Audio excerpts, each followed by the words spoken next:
بسم اللہ الرحمن الرحیم، السلام علیکم۔ جیسا میں نے آپ سے وعدہ کیا تھا جی یوٹیوب چینل پہ آؤں گا انشاءاللہ تعالیٰ، کیونکہ مجھے محسوس ہوا ہے کہ تحریری جتنی بھی آپ کمیونیکیشن کرتے ہیں اس میں کافی سارا امپیکٹ ہوتا ہے، بہت سارے لوگ اس سے سیکھتے ہیں، بہت سارے لوگ اس سے موٹیویٹ ہوتے ہیں، لیکن یقیناً یہ جو ایک آئی ٹو آئی کانٹیکٹ والی بات، ایک فیس ٹو فیس کانٹیکٹ والی بات ہوتی ہے، وہ یقیناً ڈفرینٹ ہوتی ہے۔ تو اس لیے میں کوشش کروں گا جی پوری کہ میں اپنے فیشل جذبات کے اوپر قابو رکھتے ہوئے اپنی بات جو ہے وہ اپنے پاکستانی لوگوں کو پہنچا سکوں۔ تو سب سے پہلے میں تھوڑا سا اپنے بارے میں بتانا چاہتا ہوں، بیکاز میں نے کافی ساری ٹویٹس میں جو ہے نا وہ ذکر تو کیا ہے کہ میرا بیک گراؤنڈ کیا تھا اور کیا نہیں تھا، لیکن یہ کہ بہتر ہے کہ جب ہماری اب ایک face to face kind of بات ہو رہی ہے تو میں اس پہ تھوڑا سا اپنے بارے میں بتاؤں۔ 1990 میں نے پاکستان فوج جوائن کی، بڑے جذبے کے ساتھ، بڑے پیشن کے ساتھ، بہت جوش تھا کہ جی ہم بھی جائیں گے اور پاکستان کی خدمت کریں گے، اور پاکستان کی خدمت کرنے کا پاکستانی افواج میں جانے کے علاوہ آئی تھنک اس سے بہتر مجھے کوئی ایسی چیز نہیں لگی کہ میں پاکستان فوج میں جاؤں اور وہاں پہ جا کے میں اپنی ملک کی خدمت کروں۔ تو بڑے جذبے کے ساتھ میں نے 1990 میں فوج جوائن کی۔ اچھا، 4 سال کی ٹریننگ ہوتی تھی اس ٹائم پہ، اور ہمارا آخری بیچ تھا جس میں 4 سال کی ٹریننگ ہوتی تھی، ادروائز وہ میٹرک کے بعد جو ہے نا انہوں نے پھر وہ انٹیک ختم کر دی، اور انٹیک جو اس کے بعد پھر شروع ہو گئی تھی وہ ایف ایف ایس سی کے بعد شروع ہوئی، تو ہمارا آخری بیچ تھا۔ اس کا مطلب یہ ہوا کہ جب ہم فوج میں گئے تو right from the first day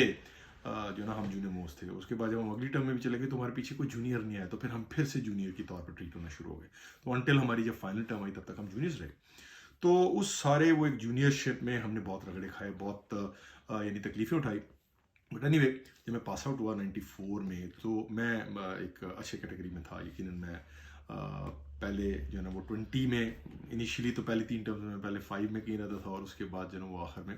because of my choice کہ میں انفینٹری یا آرمرڈ میں یا آرٹلری میں نہیں جاؤں گا، فائٹنگ فورسز میں نہیں جاؤں گا، بیکاز میں پڑھائی میں تھوڑا بہتر تھا،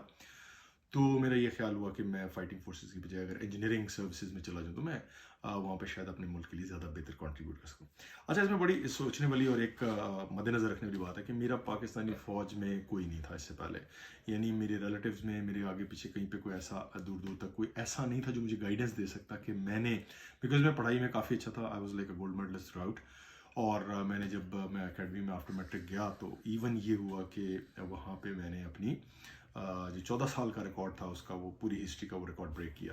اچھا، جب میں اب آگے آیا تو پتہ چلا کہ جی آپ انجینئرنگ سروسز میں اگر چلے جاتے ہیں تو میں انجینئرس کور آف انجینئرز میں نہیں جا سکتا ہوں، کور آف سگنلز میں چلا گیا۔ Corps of signals related to communications جو سارے آپ کے مواصلاتی نظام دیتی ہے، تو میں کوشش کروں گا اس کو بریف رکھنے کے لیے۔ تو میں جب وہاں پہ گیا تو سنس میں سگنلز میں جانے والوں میں سب سے ٹاپ پہ تھا، تو مجھے رائٹ فرام ویری اسٹارٹ انہوں نے مجھے لگا دیا کہ جی آپ، ہماری ایک بڑی ٹریڈیشنل یونٹ تھی، اور مجھے انہوں نے اس میں لگا دیا کہ آپ کبھی جب جنرل صاحب آ رہے ہیں، کبھی بریگیڈ صاحب آ رہے ہیں، کبھی کور کمانڈر آ رہا ہے، کبھی جی او سی آ رہا ہے، تو مجھے اس کے ساتھ جو ہے نا ان کے ساتھ مجھے رہنے کا موقع ملا، اور بالکل پہلے کہہ لیں کہ 3 ماہ کے دوران ہی میں نے یہ دیکھ لیا، میں جب ان کو دیکھتا تھا تو میری بڑی ایسپریشن تھی، کیونکہ پاک فوج جب میں نے جوائن کی تھی تو میرا ایک وہ جذبہ تھا کہ میں پاکستان میں انشاءاللہ تعالیٰ پاکستانیوں کے لیے بہت سارا کام کروں گا۔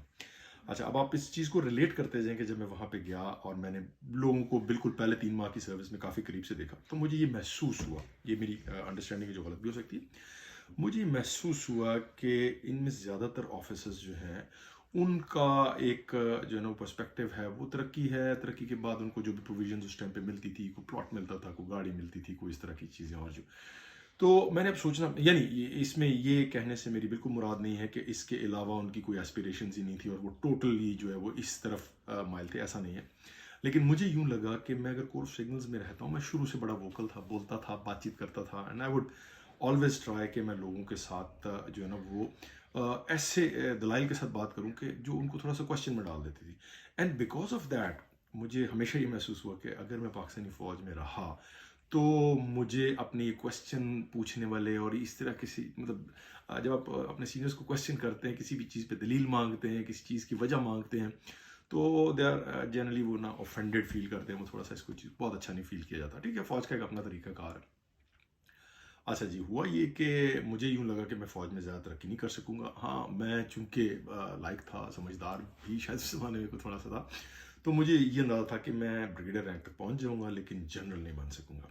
اچھا، کور آف سگنلز میں ایک جنرل ہوتا تھا اس ٹائم پہ، اور وہ سگنل چیف ہوتا تھا۔ اب میں سگنل چیف کے ساتھ بھی بہت دفعہ مجھے رہنے کا موقع ملا، تو مجھے اندازہ یہ ہوا کہ سگنل چیف جو ہے وہ بہت زیادہ کنٹریبیوشن جو ہے نا وہ شاید وہ نہ دے سکے گا۔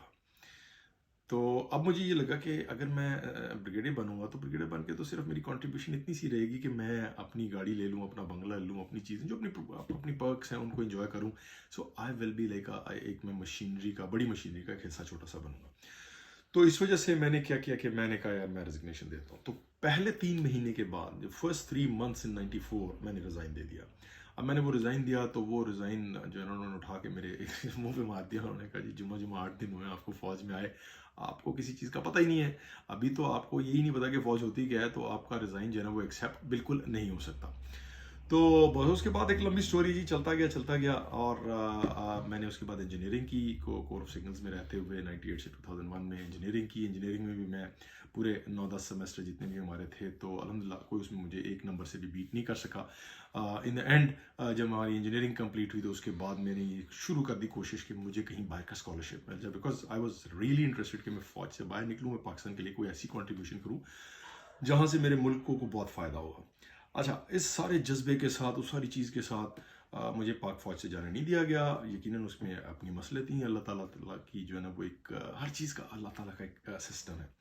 اچھا، 2005 میں یہ ہوا کہ میں ہارورڈ میں گیا. ہارورڈ یونیورسٹی آپ کو پتہ دنیا کی مشہور یونیورسٹی ہے. 2005 میں جب میں ہارورڈ میں گیا تو وہاں پہ مجھے کو 2-3 ماہ رہنے کا موقع ملا. ان کے پروفیسرز نے مجھے ایک اسکالرشپ آرگنائز کر کے دی اور اس اسکالرشپ پہ مجھے وہ ہارورڈ میں پڑھنے کا ایک چانس ملا. بدقسمتی یا آئی ووڈ سے کہ اللہ تعالیٰ کی مشیت ایسے تھی کہ مجھے اس ٹائم پہ بھی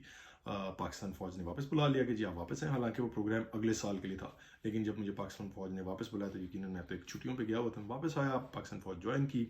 اور اس کے بعد انہوں نے میرا وہ ہارورڈ کا اسکالرشپ جو ہے نا اس میں انہوں نے مجھے وہ ڈینائی کر دیا کہ جی آپ باہر نہیں جا سکتے. And that was the last time جب میں نے پھر ایک دفعہ دوبارہ سوچا، بیکاز ہوتا یہ کہ جب آپ اگر ریزائن کرتے ہیں تو ریزائن آپ کا ایکسیپٹ بھی نہیں ہوتا، اور ریزائن ایکسیپٹ نہیں ہوتا تو وہ آپ کے نا وہ پیپرز میں ڈوزیئرز میں آپ کے لگا دیتے ہیں. تو وٹ ہیپنز از کہ آپ کے ڈوزیئر میں جب وہ لگ جاتا ہے تو جب ترقی کی باری آتی تو آپ کو ترقی بھی نہیں ملتی، تو آپ کام بھی کر رہے ہیں آپ کو ترقی بھی نہیں مل رہی، تو you are just nowhere. So 2007 was the time جب میں نے ریزائن کر دیا اور میں فوج سے باہر نکلا.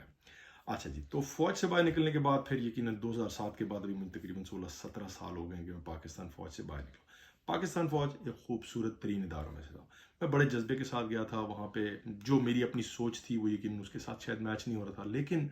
میں نے اپنے 15-17 سال میں جتنا میں نے سروس کی، میں نے پاک فوج میں بہت اس میں نے وہ دیکھا، جذبہ دیکھا لوگوں میں. شاید اس میں یہ وجہ تھی کہ ہم جس ٹائم فریم میں تھے وہ ٹائم فریم تھوڑا ڈیفرنٹ تھا، نمبر 1. سیکنڈ شاید بات اس میں یہ تھی کہ ہمارا جو اس ٹائم پہ سروس کی سینیورٹی تھی وہ شاید اتنی کم تھی کہ ہم صرف جو ہے نا وہ موٹیویشن پہ چلتے تھے، ہم جذبے پہ چلتے تھے کہ جی ہم جان دے دیں گے، ہم شہادت حاصل کر لیں گے اور ہم ملک کو بچائیں گے اور یہ وہ. اب اس کے بعد جو امپورٹنٹ چیز ہے وہ یہ کہ جب میں فوج سے باہر نکلا تو مجھے یقین یہ شوق تھا ہمیشہ سے رہا تھا کہ پاکستان کے لیے کوئی کام کرے. فوج سے باہر نکل کے تو کافی دور آ گئے، لیکن ملک سے باہر آ کے تو پھر آپ پاکستان کے بہت سارے سسٹم سے علیحدہ ہو جاتے ہیں. 2011 خان صاحب آئے پالیٹکس میں، ان کا جو وہ 31 اکتوبر 2011 کا جلسہ، that was the changing moment for every thing in Pakistan. Pakistan میں جب یہ چیزیں چینج ہوئی تو ہم نے بھی کوشش کی کہ ہم پاکستان کو کسی طریقے سے سپورٹ کریں. آپ کے سامنے جی میں کوشش کروں، میرے ہاتھ کی لکیریں خان صاحب کے ہاتھ کی لکیروں کی طرح نہیں ہے. خان صاحب کو اللہ تعالیٰ نے ایک اسپیشل انسان بنایا، اور جب وہ اسپیشل انسان جب وہ کھڑا ہو گیا اس راستے کے لیے، اس چیز کے لیے کہ وہ پاکستان کے نوجوانوں کو، پاکستانی قوم کو آزادی کی طرف لے کے جائے گا، تو اس کا ہاتھ پکڑنے والے، اس کا ساتھ دینے والے، اس کے ساتھ قدم سے قدم ملانے والے بہت لوگ اکٹھے ہو گئے، اور ان میں میں بھی ایک موجود تھا. اب میں پچھلے سال سے بالکل تقریباً کہہ لیں 1 سال، 1.25 سال ہوا ہے، اس سے پہلے میں کبھی سوشل میڈیا پہ نہیں تھا. میں ابھی بھی سوشل میڈیا پہ نہیں ہوں. میں کل ہی اپنے بچوں سے سیکھ رہا تھا کہ جی مجھے یوٹیوب پہ اگر ویڈیو ڈالنی ہے تو کیسے ڈالنی چاہیے. اور یہ والی بریف انٹروڈکشن اس لیے ہے تاکہ میں اس ویڈیو کو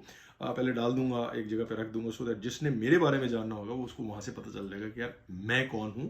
میں پاکستان فوج کے کتنی سپورٹ میں ہوں، میں پاکستانیوں کے کتنی سپورٹ میں ہوں، میں کسی کے خلاف نہیں ہوں. میں کسی کے خلاف نہیں ہوں، کیونکہ میں اگر کسی کے خلاف ہوں تو وہ وہی ہو سکتا ہے جس کا مجھے اللہ تعالیٰ نے حکم دیا. اللہ تعالیٰ اور اس کے رسول کے حکم کے علاوہ اگر کوئی بھی بات ایسی ہے جس میں میں کسی ذاتی دشمنی تو کسی سے بھی نہیں ہے، نہ پی ڈی ایم سے ہے، نہ پی ٹی آئی سے ہے، نہ فوج سے ہے، نہ کسی اور سے ہے، کسی سے ذاتی دشمنی نہیں ہے. ہاں، ہر کوئی وہ میرا دوست ہے جس کے ساتھ میں آج کھڑا ہو کے اپنے پاکستان کے لیے، اپنے مسلمانوں کے لیے، اس امت مسلمہ کے لیے حضور اکرم صلی اللہ علیہ وسلم کی شریعت کے مطابق اور اللہ کے حکم کے مطابق ہم اس کے لیے کھڑے ہو سکتے ہیں.